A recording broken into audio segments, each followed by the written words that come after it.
probate case study series. Today, we're doing something a little different. It's actually not it's a case that we were not hired on.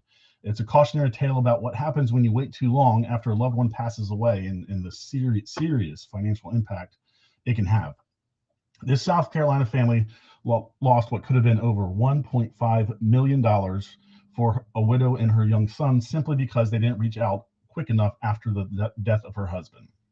We're keeping every detail fully anonymized for privacy, but the facts are real, and they show exactly why the surviving spouse or parent of a minor child needs to act fast. Quick disclaimer, this is not legal advice. This is for educational purposes only. Most likely, I'm not your attorney, and I'm probably not licensed in your estate. Every estate is different. Always consult a licensed South Carolina attorney for probate matters immediately after a death. Results vary. Let's get to it. All right, so here's the background. We're in Myrtle Beach, South Carolina. Husband passed away almost 2 years ago. He and his wife, we'll call her Jennifer, had been legally married for about a year. And at the time of his death, Jennifer was pregnant with their son, who was born shortly after her husband passed away. The husband did have a will, but it falsely stated that he was unmarried and had no children. His mother, the child's grandmother, quickly opened probate within one or 2 months after death, and everything was transferred into her name, and then probate was closed after about 8 months. Jennifer only recently started asking questions. By then, probate was already closed, the assets were gone, and the mother-in-law had full control. Jennifer has proof of the marriage, the pregnancy, and the fact that the grandfather knew about the baby. So the problem here is because no one challenged the will or opened probate on behalf of the surviving spouse and unborn child, the problem here is that the Jennifer and her child have statutorily protected rights, but they have to be exercised within the probate window. If you wait until after probate's closed, you're going to be out of luck. So what makes this especially heartbreaking? The will contained false statements about marital status and children. The grandmother knew Jennifer was pregnant and living with her son at the time, but she proceeded with probate, disinheriting both of them regardless. A biological son born after the will was made but conceived before death has strong legal protections in South Carolina. This is called pretermitted or afterborn heir. As the surviving spouse, Jennifer also has strong legal protections from a will that seeks to disinherit her. It's called an elective share.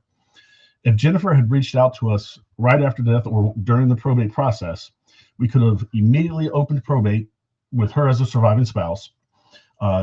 Even if the will was honored and she was being disinherited, we could file for an elective share for both her and her son, and we could secure the probate assets before they were transferred to the mother-in-law. Instead, almost 2 years later, the window's closed. The estate is gone, and the options for recovery are pretty much non-existent. So here's what could have happened versus what actually happened. And this is the hardest part. What could have happened if she called us shortly after after her husband's death? We could have immediately opened probate, filed timely claims for an elective share for both her and her son, and froze the assets while we sorted everything out. Jennifer and her son could have recovered well over $1.5 million had they reached out and got legal help in a timely manner. So what actually happened? Well, probate closed within about 8 months. Everything went to the mother-in-law, nothing for Jennifer and her young child. 2 years later, the doors are legally shut, and they are left with nothing from their father's estate. This is why we tell every single spouse, call an attorney the day you get the death certificate. So, key takeaways and takeaways and viewer tips for you. 3 critical lessons from this South Carolina case here. Number 1, timing is everything. Probate can be opened and closed in a few short months, and if no one acts, probate can be opened and closed in a few short months. If you have a claim against the estate or your spouse and you've been disinherited, you need to make a claim for elective share, and you have to do that within the probate window. If you wait till it's over, it's too late. Surviving spouses and afterborn children have strong statutorily protected rights, meaning they're protected by law.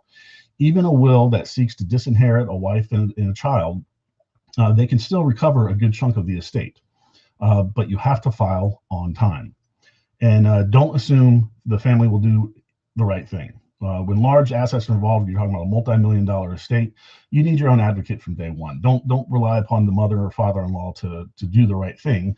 They very well may just take the money and run. So, pro tip: The moment someone passes away, get the death certificate, marriage certificate, and proof of birth or paternity, and contact a probate attorney the same week.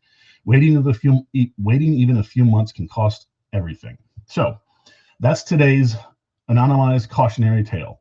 Particularly if you're in a situation where your surviving spouse and you've been disinherited by a will, and you have a child that was also not mentioned in the will, contact an attorney. There's recourse available. There's solutions available to make sure you get what's you are deserved. This is one of the hardest ones we've had to share because it is so preventable. Just reaching out in a timely manner completely changed their lives. So if you've recently lost a spouse, parent, or loved one, reach out to us and we'll be able to help you out. Tomorrow we'll be back with another probate story. And as always, if there's a particular topic or question you have, leave a comment, send us a message, email down there below, hello@jnspllc.com. We'll be happy to answer it for you. And final reminder, this has not been legal advice. This is for educational purposes only. If a loved one has passed, please contact a probate attorney licensed in your state. Thanks for joining us. This has been Bobby Sawyer, and I will see you on our next